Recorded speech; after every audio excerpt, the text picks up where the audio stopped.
Ayan, ngayong araw magluluto ako ng adobong paa ng manok. Bumili ako sa palengke ng 1 kilong paa ng manok.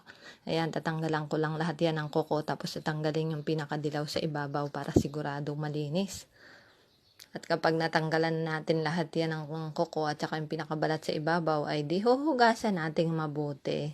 Tinatanong nga pala ako ng mga kaibigan ni Uncle bakit nakain daw ako ng paa ng manok. Wala namang laman yan. Ay bay, napakasarap niyan kapag naadobo na.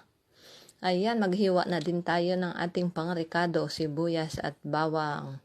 Ayan na, huhugasan na nating mabuti ang paa ng manok. Ayan, para matanggal ang mga germs. Saka natin pakukuluan, lalagyan natin ng asin hanggang sa lumambot.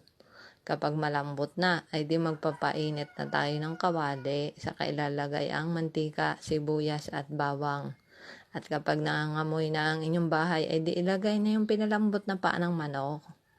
At saka naman natin rerekaduhan. Lagyan natin ng toyo. Saka lagyan natin ng paminta. Lagyan natin ng siling green, pangpabango, at lagyan natin ng oyster sauce.